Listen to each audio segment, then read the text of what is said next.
Hello friends, welcome to smart job Karnataka. So ಇವತ್ತು ನಾನು ಮತ್ತೆ ಉದ್ಯೋಗದ ವಿಷಯವಾಗಿ ಬಂದಿದ್ದೇನೆ. ಸೊ ಕೆಲವೊಂದು ನೋಟಿಫಿಕೇಶನ್ಸ್ಗಳಿದೆ ಭಾರತ ಸರ್ಕಾರದ ಒಂದು ವಿದ್ಯಾಸಂಸ್ಥೆಗಳಿಂದ ನೋಟಿಫಿಕೇಶನ್ ಇರುವಂಥದ್ದು. ಸೊ ಈ ನೋಟಿಫಿಕೇಶನ್ ಬಂದು ಸೊ ಪಿ ಯು ಸಿ ಆಗಿರುವಂಥವ್ರು ಅಥವಾ ಡಿಗ್ರಿ ಆಗಿರುವಂಥವ್ರು ಅಥವಾ ಬಿ ಇ ಇಂಜಿನಿಯರಿಂಗ್ ಡಿಗ್ರಿ ಆಗಿರುವಂಥವ್ರು ಮತ್ತು ಮಾಸ್ಟರ್ಸ್ ಮಾಡಿರೋರಿಗಂತೂ ಒಳ್ಳೆ ಅವಕಾಶ ಅಂತಲೇ ಹೇಳ್ಬೋದು. ಸೊ ಯಾರಿಗೆ ಕ್ವಾಲಿಫಿಕೇಶನ್ ಇದೆಯೋ ಖಂಡಿತವಾಗ್ಲೂ ಇದಕ್ಕೆ ಅಪ್ಲೈ ಮಾಡಿ, ಖಂಡಿತವಾಗ್ಲೂ ಇಂಟರ್ವ್ಯೂಸ್ನ ಅಟೆಂಡ್ ಮಾಡಿ, ತುಂಬ ಒಳ್ಳೆ ಅವಕಾಶ ಅಂತಲೇ ನಾನು ಹೇಳ್ಬೋದು.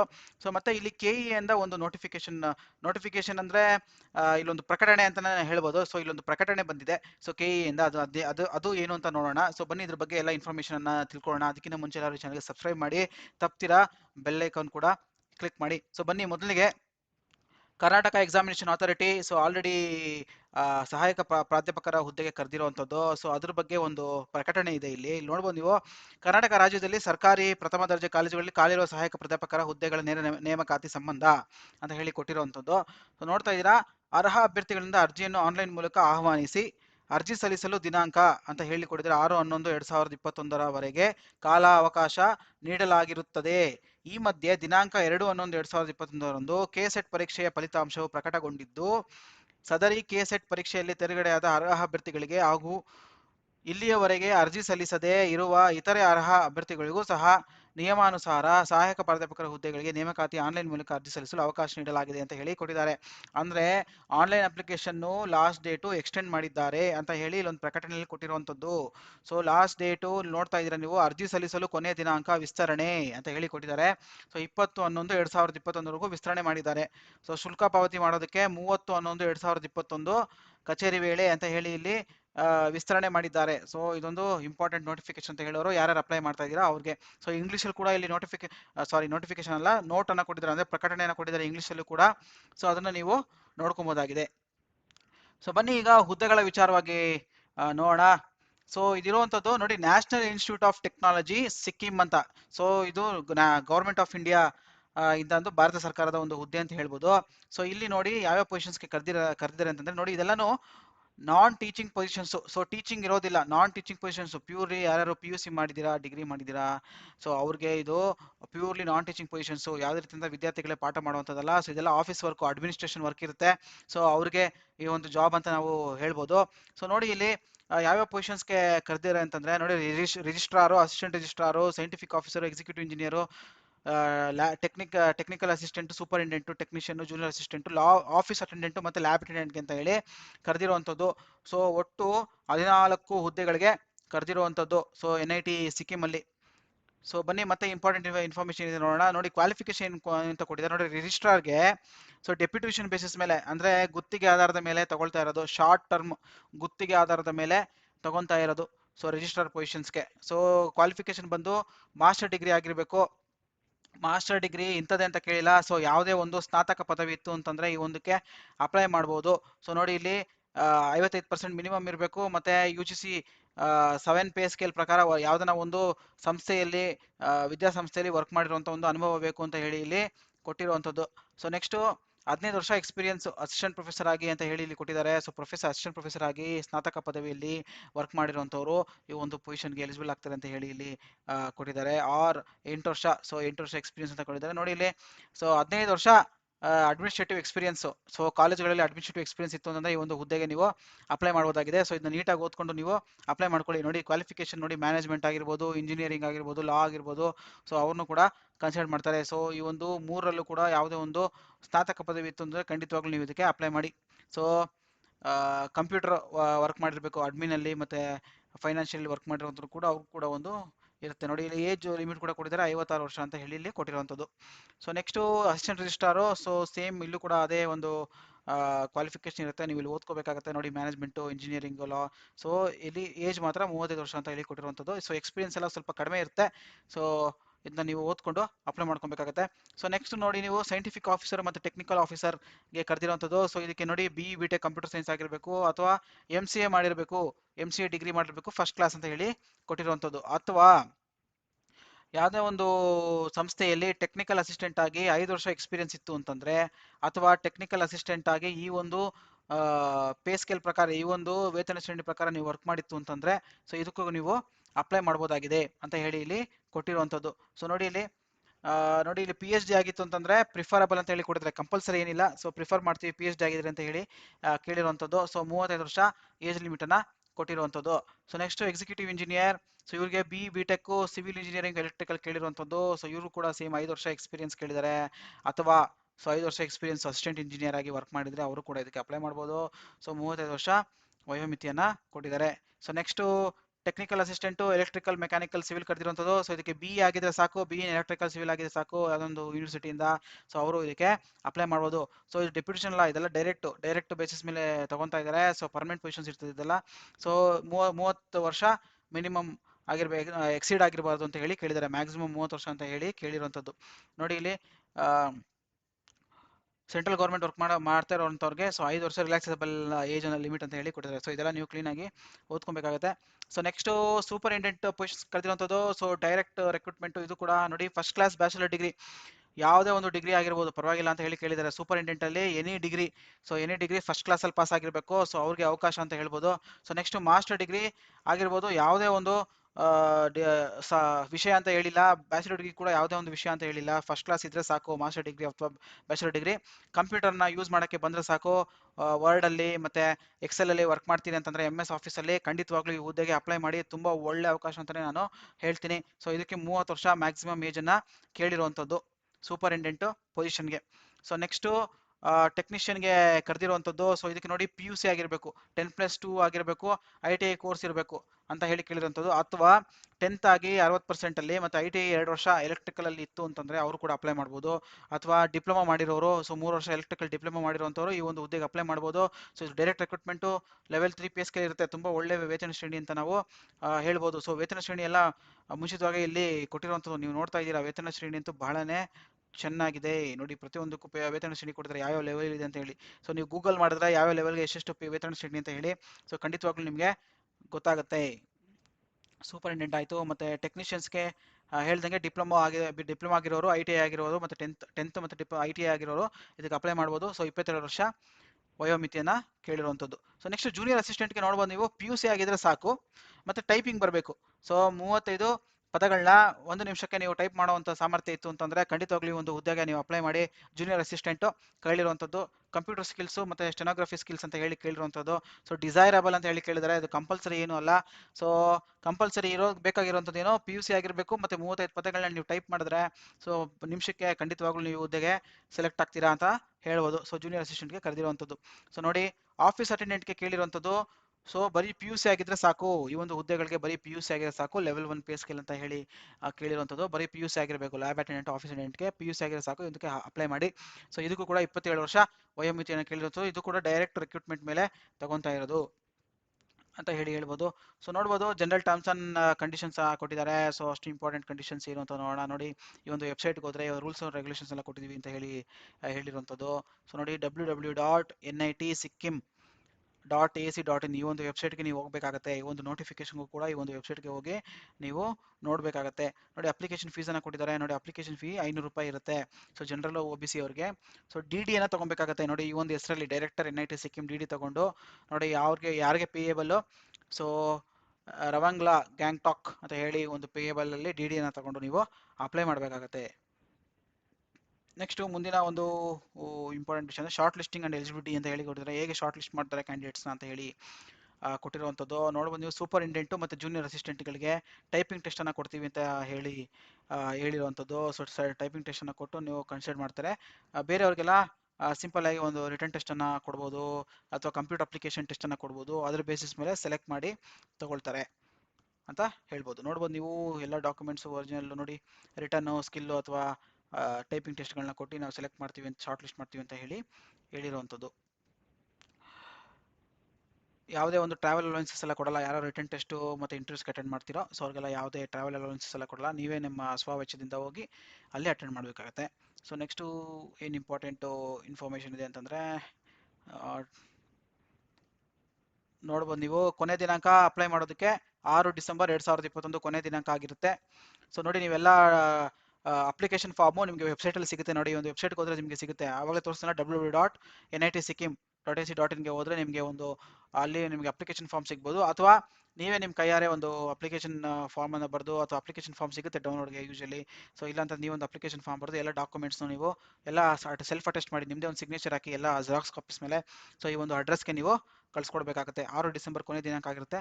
ಮತ್ತು ಎಲ್ಲ ಕಾಪೀಸ್ನು ಒಂದು ಜಿಪ್ ಫೈಲ್ ಮಾಡಿ ಈ ಒಂದು ಮೇಲ್ಗೆ ಕೂಡ ಕಳಿಸ್ಕೊಡ್ಬೇಕಾಗತ್ತೆ. recruit2021@nitsikkim.ac.inಗೆ ಕೂಡ ಕಳಿಸ್ಕೊಡ್ಬೇಕಾಗತ್ತೆ. ಪೋಸ್ಟ್ ಮಾಡಬೇಕು ಮತ್ತೆ ಮೇಲ್ ಕೂಡ ಮಾಡಬೇಕು. ಸೊ ಇದು ಆನ್ಲೈನ್ ಅಪ್ಲಿಕೇಶನ್ ಅಲ್ಲ, ಇದು ಆಫ್ಲೈನ್ ಅಪ್ಲಿಕೇಶನ್ ಅಂತ ಹೇಳ್ತೀನಿ. ಸೊ ನೆಕ್ಸ್ಟ್ ನೋಡಿ, ಅಪ್ಲಿಕೇಶನ್ ಫಾರ್ ದ ಪೋಸ್ಟ್ ಅಂತ ಹೇಳಿ ಕ್ಲೀನಾಗಿ ಮೆನ್ಷನ್ ಮಾಡಿ ಪೋಸ್ಟ್ ಮೇಲೆ ಸೊ ನೀವು ಕಳಿಸ್ಕೊಡ್ಬೇಕಾಗತ್ತೆ.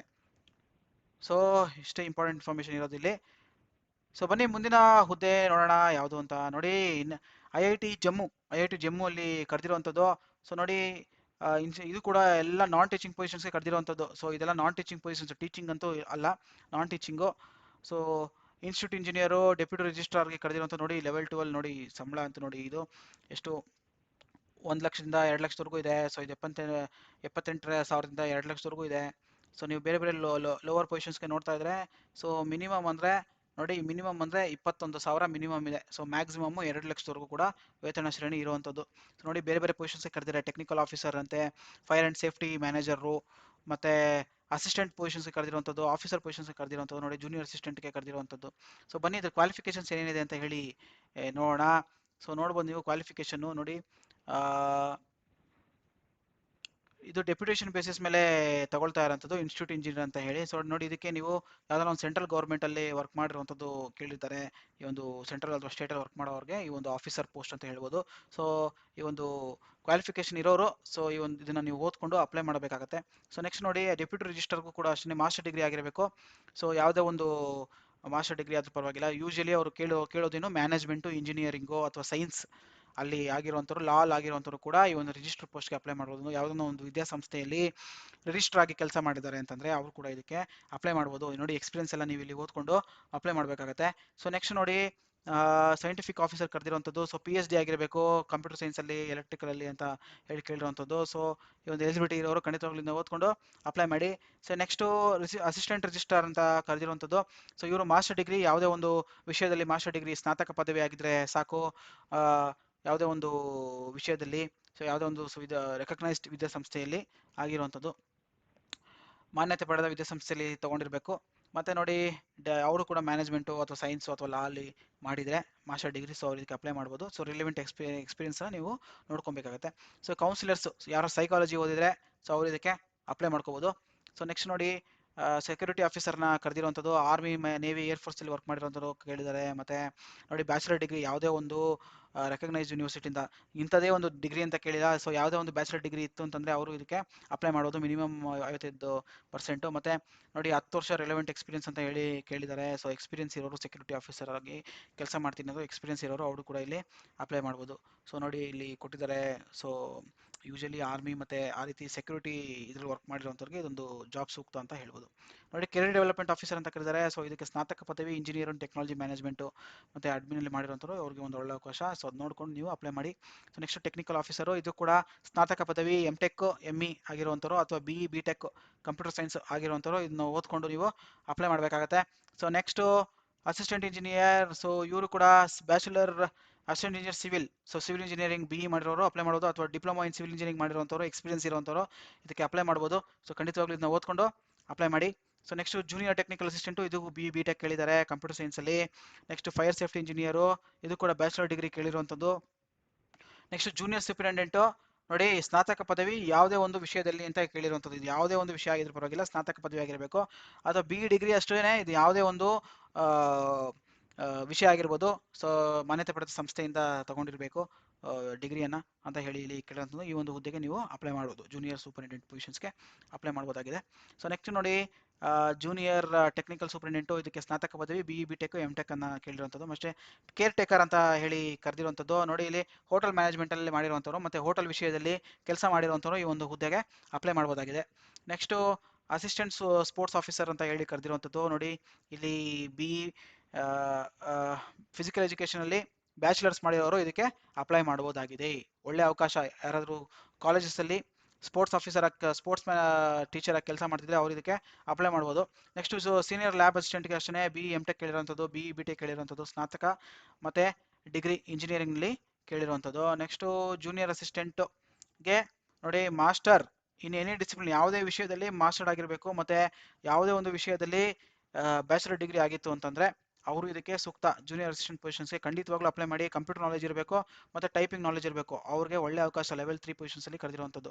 ಇದು ಅಷ್ಟೇ ಜೂನಿಯರ್ ಲೈಬ್ರರಿ ಅಸಿಸ್ಟೆಂಟ್ಗೆ ಬ್ಯಾಚುಲರ್ ಡಿಗ್ರಿ ಯಾವುದೇ ಒಂದು ವಿಷಯ ಮತ್ತು ಲೈಬ್ರರಿ ಸೈನ್ಸಲ್ಲಿ ಮಾಸ್ಟರ್ ಡಿಗ್ರಿ ಆಗಿರಬೇಕು, ಸ್ನಾತಕ ಪದವಿ ಆಗಿರಬೇಕು ಅಂತ ಹೇಳಿ ಕೇಳಿರುವಂಥದ್ದು. ಮತ್ತೆ ಬ್ಯಾಚುಲರ್ ಡಿಗ್ರಿ ಯಾವುದೋ ಒಂದು ವಿಷಯ ಆದರೂ ಪರವಾಗಿಲ್ಲ ಅಂತ ಹೇಳಿ ಕೇಳಿರುವಂಥದ್ದು. ಇದು ಜೂನಿಯರ್ ಅಸಿಸ್ಟೆಂಟ್ಗೆ ಸ್ನಾತಕ ಪದವಿ ಮತ್ತು ಪದವಿ ಯಾವುದೇ ಒಂದು ವಿಷಯದಲ್ಲಿ ಆಗಿದ್ರೂ ಪರವಾಗಿಲ್ಲ ಅಂತ ಹೇಳಿ ಕೇಳಿರುವಂಥದ್ದು. ಕಂಪ್ಯೂಟರ್ ನಾಲೆಜ್ ಇರಬೇಕು ಮತ್ತು ಟೈಪಿಂಗ್ ಗೊತ್ತಿರಬೇಕು ಜೂನಿಯರ್ ಅಸಿಸ್ಟೆಂಟ್ಗೆ. ಸೊ ಜೂನಿಯರ್ ಅಸಿಸ್ಟೆಂಟ್ ಪೊಸಿಷನ್ಸ್ಗೆ ನೀವು ಖಂಡಿತವಾಗ್ಲೂ ಅಪ್ಲೈ ಮಾಡ್ಬೋದಾಗಿದೆ. ಮತ್ತೆ ನೋಡಿ ಬೇರೆ ಬೇರೆ ಇನ್ಫಾರ್ಮೇಷನ್ ಏನಿದೆ ನೋಡಿ, ಆನ್ಲೈನ್ ಅಪ್ಲಿಕೇಶನ್ನಲ್ಲಿ ನೀವು ಆನ್ಲೈನಲ್ಲಿ ಅಪ್ಲೈ ಮಾಡಬೇಕಾಗುತ್ತೆ. ಏಜ್ ರಿಲ್ಯಾಕ್ಸೇಷನ್ಸ್ ಕೂಡ ಇರುತ್ತೆ, ಅವ್ರು ಇದನ್ನ ನೋಡ್ಕೊಬೇಕಾಗತ್ತೆ ಏಜ್ ರಿಲ್ಯಾಕ್ಸೇಷನ್ಸ್ ಇರೋರು. ಮತ್ತೆ ನೋಡಿ ರಿಟರ್ನ್ ಟೆಸ್ಟ್ ಎಲ್ಲ ಇರುತ್ತೆ, ರಿಟರ್ನ್ ಟೆಸ್ಟು ಮತ್ತು ಟೈಪಿಂಗ್ ಟೆಸ್ಟ್ ಎಲ್ಲ ಖಂಡಿತವಾಗ್ಲೂ ಕೊಡ್ತಾರೆ. ಸೊ ನೀವು ಸ್ವಲ್ಪ ಪ್ರಿಪೇರ್ ಆಗಬೇಕಾಗತ್ತೆ ಇದಕ್ಕೆ. ಮತ್ತು ಇನ್ನೊಂದು ಇಂಪಾರ್ಟೆಂಟ್ ವಿಷಯ ಏನು ಅಂತ ನೋಡೋಣ. ಸೊ ನೋಡಿ ಎಕ್ಸಾಮಿನೇಷನ್ ಸೆಂಟರ್ಸು, ಈ ಒಂದು ಸೆಂಟರ್ಸಲ್ಲಿ ನೋಡಿ IIT ಜಮ್ಮು, ಡೆಲ್ಲಿ, ಬಾಂಬೆ, ಪಾಟ್ನಾ, ಮಡ್ರಾಸ್, ಈ ಒಂದು ಯಾವುದೇ ಒಂದು ಸೆಂಟರನ್ನು ನೀವು ಸೆಲೆಕ್ಟ್ ಮಾಡ್ಕೊಬೋದು ಸೆಲೆಕ್ಷನ್ಗೆ. ನೋಡಿ ಸೆಲೆಕ್ಷನ್ ಹೇಗೆ ನಡೆಯುತ್ತೆ ಅಂತಂದರೆ ಫಸ್ಟು ಸ್ಕ್ರೀನಿಂಗ್ ಟೆಸ್ಟ್ ಇರುತ್ತೆ, ನಿಮ್ಮ ರೆಸ್ಯೂಮಿನ ಶಾರ್ಟ್ ಲಿಸ್ಟ್ ಮಾಡ್ತಾರೆ. ಆಮೇಲೆ ರಿಟರ್ನ್ ಟೆಸ್ಟು ಅಥವಾ ಟೈಪಿಂಗ್ ಟೆಸ್ಟ್ ಇರುತ್ತೆ, ಆ ಒಂದು ಹುದ್ದೆಗೆ ಅನುಗುಣವಾಗಿ ಆ ಒಂದು ಟೆಸ್ಟನ್ನು ಕಂಡಕ್ಟ್ ಮಾಡ್ತಾರೆ. ಮತ್ತು ಫೈನಲ್ ಸೆಲೆಕ್ಷನ್ ಕೂಡ ಇರುತ್ತೆ. ಸೊ ಇದು ಡೈರೆಕ್ಟ್ ರಿಕ್ರೂಟ್ಮೆಂಟ್ ಆಗಿ ಇರುತ್ತೆ, ಪರ್ಮನೆಂಟ್ ಪೊಸಿಷನ್ಸ್ ಎಲ್ಲನೂ ತುಂಬ ಒಳ್ಳೆ ಅವಕಾಶ ಅಂತ ಹೇಳ್ಬೋದು. ನೋಡಿ ಕೊನೆ ದಿನಾಂಕ 26 ನವೆಂಬರ್ 2021 ಕೊನೆ ದಿನಾಂಕ ಆಗಿರುತ್ತೆ. ಅಷ್ಟರಲ್ಲಿ ನೀವು ಅಪ್ಲೈ ಮಾಡಬೇಕಾಗುತ್ತೆ. ನೋಡಿ ನೀವು ವೆಬ್ಸೈಟ್ಗೆ ಹೋಗಬೇಕಾಗುತ್ತೆ ಅಪ್ಲೈ ಮಾಡೋಕ್ಕೆ. apply.iitjammu.ac.in ಹೋದರೆ ನೀವು ಒಂದು ಈ ಹುದ್ದೆಗೆ ಅಪ್ಲೈ ಮಾಡ್ಬೋದು. ಸೊ ಇದು ಆನ್ಲೈನ್ ಮೂಲಕ ಮಾತ್ರ ಅಪ್ಲೈ ಮಾಡೋದು, ಸೊ ಆಫ್ಲೈನ್ ಮೂಲಕ ಅಲ್ಲ ಅಂತ ನಾನು ಹೇಳ್ತೀನಿ. ಸೊ ಮಿಕ್ಕಿದೇನು ಇನ್ಫಾರ್ಮೇಷನ್ ಇದೆ ಅಂತಂದರೆ ಅಷ್ಟೇ, ಬೇರೆದೆಲ್ಲನೂ ಫಾರ್ಮ್ಯಾಟ್ಸ್ಗಳನ್ನ ಕೊಡಿದ್ದಾರೆ ಯಾವ ರೀತಿ ಇರಬೇಕಂತ. ಆಲ್ರೆಡಿ ನಿಮ್ಮ ಹತ್ರ ಎಲ್ಲ ಸರ್ಟಿಫಿಕೇಟ್ಸ್ ಎಲ್ಲ ರೆಡಿಯಾಗಿ ಇರುತ್ತೆ. ಸೊ ಬನ್ನಿ ನೆಕ್ಸ್ಟ್ ಮುಂದಿನ ಉದ್ಯೋಗ ಏನು ಅಂತ ನೋಡೋಣ. ಸೊ ಮುಂದಿನ ಉದ್ಯೋಗ ಬಂದು ನೋಡಿ, ಸೊ ಇದು IIT. ಸೊ ಇದು ಕೂಡ ಅಷ್ಟೇ ಸೆಂಟ್ರಲ್ ಗೌರ್ಮೆಂಟ್ ಜಾಬ್ ಅಂತ ಹೇಳ್ಬೋದು, ಭಾರತ ಸರ್ಕಾರದ ಒಂದು ಉದ್ಯೋಗ. ನೋಡಿ ಇದು ಕುರ್ನೂಲಲ್ಲಿ ಇರುವಂಥದ್ದು. ಸೊ ಈ ಒಂದು ಪೊಸಿಷನ್ನು, ಸೊ ನೋಡಿ ಇದು ಕೂಡ ನಾನ್ ಟೀಚಿಂಗ್ ಪೊಸಿಷನ್ಸ್ ಕರೆದಿರುವಂಥದ್ದು. ಟೀಚಿಂಗ್ ಏನು ಮಾಡುವಂಥದ್ದು ಇರೋದಿಲ್ಲ, ಎಲ್ಲ ಅಡ್ಮಿನಿಸ್ಟ್ರೇಷನ್ ವರ್ಕು, ಆಫೀಸ್ ವರ್ಕು, ಈ ಲ್ಯಾಬ್ ವರ್ಕು ಎಲ್ಲ ಇರುತ್ತೆ. ಬನ್ನಿ ನೋಡೋಣ ಅದೇನು ಅಂತ ಹೇಳಿ ಯಾವ ಪೊಸಿಷನ್ಸ್ ಇದೆ ಅಂತ ಹೇಳಿ. ನೋಡಿ assistant register, technical officer, assistant, ಟೆಕ್ನಿಷಿಯನ್ಸ್ಗೆ ಕರೆದಿರುವಂಥದ್ದು. ಮತ್ತು ಬೇರೆ ಬೇರೆ ಪೊಸಿಷನ್ಸ್ ನೋಡಿ ರಿಜಿಸ್ಟರ್ ಕರೆದಿರುವಂಥದ್ದು. ಸೊ ಬನ್ನಿ ನೋಡೋಣ ಅದು ಕ್ವಾಲಿಫಿಕೇಷನ್ ಏನು ಅಂತ ಹೇಳಿ ನೋಡೋಣ. ನೋಡಿ ರಿಜಿಸ್ಟರ್ಗೆ ಆಲ್ರೆಡಿ ಹೇಳ್ದಂಗೆ ಸೊ ಯಾವುದೇ ಒಂದು ಸ್ನಾತಕ ಪದವಿ ಆಗಿರಬೇಕು. ಯೂಶಲಿ ಸ್ನಾತಕ ಪದವಿ ರಿಜಿಸ್ಟರ್ಗೆ ಯಾವ್ದು ಕನ್ಸಿಡರ್ ಮಾಡ್ತಾರೆ ಅಂದರೆ ಮ್ಯಾನೇಜ್ಮೆಂಟು, ಫೈನಾನ್ಸಲ್ಲಿ, ಅಕೌಂಟ್ಸಲ್ಲಿ ಮಾಡಿರೋವಂಥವ್ರು ಅಥವಾ ಇಂಜಿನಿಯರಿಂಗಲ್ಲಿ ಮಾಡಿರೋವಂಥವ್ರು ಕೂಡ ಕನ್ಸಿಡರ್ಗೆ ಮಾಡ್ತಾರೆ. ಮತ್ತು ಲಾ ಅಲ್ಲಿ ಮಾಡಿರೋರು ಕೂಡ ಒಂದು ಅವಕಾಶ ಖಂಡಿತವಾಗ್ಲೂ ಇರುತ್ತೆ. ಇದು ಡೆಪ್ಯುಟೇಷನ್ ಬೇಸಿಸ್ ಮೇಲೆ, ಗುತ್ತಿಗೆ ಆಧಾರದ ಮೇಲೆ ರಿಜಿಸ್ಟರ್ನ ರಿಕ್ರೂಟ್ ಮಾಡ್ತಾ ಇರೋದು. ಸೊ ನೆಕ್ಸ್ಟ್ ಬಂದು ಟೆಕ್ನಿಕಲ್ ಆಫೀಸರ್ಗೆ ಕರೆದಿರುವಂಥದ್ದು. ಇದಕ್ಕೆ BE BTech ಆಗಿರಬೇಕು ಅಥವಾ MSc ಮಾಡಿರೋರು, MCA ಮಾಡಿರೋರು ಕೂಡ ಇದಕ್ಕೆ ಅಪ್ಲೈ ಮಾಡ್ಬೋದು. So MSc MCA in computer ಸೈನ್ಸಲ್ಲಿ 8 ವರ್ಷ ಎಕ್ಸ್ಪೀರಿಯನ್ಸ್ ಇದಕ್ಕೆ ತೊಗೊಬೋದು, ಅಥವಾ ME MTech ಮಾಡಿರೋರು ಕಂಪ್ಯೂಟರ್ ಸೈನ್ಸ್ ಇರುವಂಥ ಕೂಡ ತೊಗೊಬೋದು. ನೆಕ್ಸ್ಟ್ ಜೂನಿಯರ್ ಟೆಕ್ನಿಕಲ್ ಸೂಪರಿಂಟೆಂಡೆಂಟ್ ಕರೆದ್ರೆ BE BTech, so MSc MCA ಮಾಡಿರೋಂಥವ್ರು 5 ವರ್ಷ ಎಕ್ಸ್ಪೀರಿಯನ್ಸ್ ಇರುವಂಥವ್ರು ಫಸ್ಟ್ ಕ್ಲಾಸ್ ಮಾಡ್ಬೋದು. ನೋಡಿ ಜೂನಿಯರ್ ಅಸಿಸ್ಟೆಂಟ್ಗೆ bachelor degree with computer knowledge ಅಷ್ಟೇ ಕೇಳಿರೋದು. ಸೊ ಯಾವುದೇ ಒಂದು ಪದವಿ ಆದರೂ ಪರವಾಗಿಲ್ಲ, ಜೂನಿಯರ್ ಅಸಿಸ್ಟೆಂಟ್ಗೆ ಖಂಡಿತವಾಗ್ಲೂ ನೀವು ಅಪ್ಲೈ ಮಾಡ್ಬೋದು, ಪದವಿ ಹೊಂದಿದ್ರೆ ಸಾಕು ಇದಕ್ಕೆ. ನೆಕ್ಸ್ಟ್ ಜೂನಿಯರ್ ಟೆಕ್ನಿಷಿಯನ್ CSC ಕರೆದಿರುವಂಥದ್ದು. So diploma in computer science ಮಾಡಿದ್ರೆ, ITI ಮಾಡಿದ್ರೆ ಈ ಒಂದು ಹುದ್ದೆಗೆ ನೀವು ಖಂಡಿತವಾಗ್ಲೂ ಅಪ್ಲೈ ಮಾಡುವುದಾಗಿದೆ. ಸೊ ಒಂದು ಒಳ್ಳೆ ಅವಕಾಶ, ಖಂಡಿತವಾಗ್ಲೂ ಮಿಸ್ ಮಾಡ್ಕೊಬೇಡಿ. ಸೊ ಖಂಡಿತವಾಗ್ಲೂ ಅಪ್ಲೈ ಮಾಡಿ. ಸೊ ನೋಡಿ 500 ರೂಪಾಯಿ ಅಪ್ಲಿಕೇಶನ್ ಫೀಸ್ ಇರುತ್ತೆ, 500 ರುಪೀಸ್ ಅಪ್ಲಿಕೇಶನ್ ಫೀಸ್ ಇರುತ್ತೆ. ನೋಡಿ ಅಪ್ಲಿಕೇಶನನ್ನು ಈ ಒಂದು ಲಿಂಕಲ್ಲಿ ನಿಮಗೆ ಸಿಗುತ್ತೆ, www.iiitk.ac.in ಈ ಒಂದು ವೆಬ್ಸೈಟ್ಗೆ ಹೋಗಿ ನೀವು ಅಪ್ಲೈ ಮಾಡಬೇಕಾಗತ್ತೆ. ಈ ಒಂದು ವೆಬ್ಸೈಟ್ಗೆ ಹೋಗಿ ಒಂದು ಅಪ್ಲಿಕೇಶನ್ ಲಿಂಕನ್ನು ನೀವು ತೊಗೊಂಡು ಸೊ ಇದಕ್ಕೆ ನೀವು ಅಪ್ಲೈ ಮಾಡಬೇಕಾಗತ್ತೆ ಅಂತ ನಾನು ಹೇಳ್ಬೋದು. ಸೊ ನೋಡಿ ನೋ ಅಬ್ಜೆಕ್ಷನ್ ಸರ್ಟಿಫಿಕೇಟ್ ಕೊಡಬೇಕು, ಯಾರಾದರೂ ಗೌರ್ಮೆಂಟಲ್ಲಿ ಸೆಮಿ ಗೌರ್ಮೆಂಟಲ್ಲಿ ವರ್ಕ್ ಮಾಡ್ತಾ ಇದೆ. ಸೊ ನೋ ಅಬ್ಜೆಕ್ಷನ್ ಸರ್ಟಿಫಿಕೇಟು ಖಂಡಿತವಾಗ್ಲೂ ಅಪ್ಲೈ ಮಾಡಬೇಕಾಗತ್ತೆ. ಸೊ ನೆಕ್ಸ್ಟು ನೋಡಿ date of submission of application, ಕೊನೆ ದಿನಾಂಕ ಬಂದು 2/12/2021. ಸೊ ಕೊನೆ ದಿನಾಂಕ ಆಗಿರುತ್ತೆ. ನೋಡಿ ಕ್ಯಾಂಡಿಡೇಟ್ಸ್ ಎಲ್ಲ ಒಂದು ಆನ್ಲೈನಲ್ಲೇ ಆಗುವಂಥದ್ದು. ನೋಡಿ ರಿಟರ್ನ್ ಟೆಸ್ಟ್ ಇಂಟರ್ವ್ಯೂಸ್ ಅಟೆಂಡ್ ಮಾಡೋರಿಗೆ ಯಾವುದೇ ಒಂದು ಟ್ರಾವೆಲ್ ಅಲವೆನ್ಸಸ್ ಎಲ್ಲ ಕೊಡೋದಿಲ್ಲ, ನೀವೇ ಸ್ವ ವೆಚ್ಚದಿಂದ ಹೋಗಿ ಸೊ ಇಂಟರ್ವ್ಯೂಸ್ನೆಲ್ಲ ಅಟೆಂಡ್ ಮಾಡಬೇಕಾಗತ್ತೆ. ಸೊ ಈ ಒಂದು ಖಂಡಿತವಾಗ್ಲೂ ಈ ಒಂದು ವೆಬ್ಸೈಟ್ಗೆ ವಿಸಿಟ್ ಮಾಡಿ, www.iiitk.ac.in. ಸೊ ಅಲ್ಲಿ ಅಪ್ಲಿಕೇಶನ್ ಫಾರ್ಮ್ ಇರುತ್ತೆ, ಅಪ್ಲಿಕೇಶನ್ನ ನೀವು ನೋಡಿ ಆನ್ಲೈನ್ ಅಪ್ಲಿಕೇಶನ್ಗೆ ಈ ಒಂದು ವೆಬ್ಸೈಟ್ಗೆ ಹೋದರೆ ನಿಮಗೆ ಖಂಡಿತವಾಗ್ಲೂ ಸಿಗುತ್ತೆ, ಖಂಡಿತವಾಗ್ಲೂ ಅಪ್ಲೈ ಮಾಡಿ. ನೋಡಿ ಈ ಒಂದು ಕ್ವಾಲಿಫಿಕೇಶನ್ ನೋಡಿ ಇಲ್ಲಿ ಕೇಳಿರುವಂಥದ್ದು ಎನಿ ಡಿಗ್ರಿ ಪೊಸಿಷನ್ಸ್ ಕೂಡ ಇದೆ, ಮತ್ತು ಇಂಜಿನಿಯರಿಂಗ್ ಡಿಗ್ರಿ ಕೂಡ ಪೊಸಿಷನ್ಸ್ ಕೂಡ ಇದೆ. ಸೊ ಎನಿ ಡಿಗ್ರಿ ಇರೋವಂಥವ್ರು, PUC ಇರುವಂಥವ್ರು ಈ ಒಂದು ಹುದ್ದೆಗಳಿಗೆ ಹಾಕ್ಬೋದು. ಸೊ ಇದೊಂದು ಒಳ್ಳೆ ಅವಕಾಶ ಅಂತ ಹೇಳ್ಬೋದು. ಖಂಡಿತವಾಗ್ಲೂ ನೀವು ಹೊರಗಡೆ ಹೋಗಿ ಸಾಧನೆ ಮಾಡ್ತೀನಿ ಅಂತ ಇದ್ರೆ ಖಂಡಿತವಾಗ್ಲೂ ಒಂದು ಹುದ್ದೆಗೆ ಹೋಗಿ ಒಂದು ಪ್ರಯತ್ನ ಅಂತೂ ಖಂಡಿತವಾಗ್ಲೂ ಕೊಡಿ, ಕ್ವಾಲಿಫಿಕೇಶನ್ ಇತ್ತು ಅಂತಂದರೆ. ಸೊ ಫ್ರೆಂಡ್ಸ್, ನಿಮ್ಗಲ್ದ್ರೆ ನಿಮ್ಮ ಫ್ರೆಂಡ್ಸ್ಗೆ ಹೆಲ್ಪ್ ಆಗುತ್ತೆ, ಖಂಡಿತವಾಗ್ಲೂ ಈ ವಿಡಿಯೋನ ಶೇರ್ ಮಾಡಿ. ಸೊ ಎಲ್ರಿಗೂ ಒಳ್ಳೇದಾಗಲಿ. ಖಂಡಿತವಾಗ್ಲೂ ಈ ಒಂದು ಚಾನಲ್ಗೆ ಸಬ್ಸ್ಕ್ರೈಬ್ ಮಾಡಿ ಮತ್ತು ಬೆಲ್ ಐಕಾನ್ ಕೂಡ ಕ್ಲಿಕ್ ಮಾಡಿ. Thank you very much. Bye.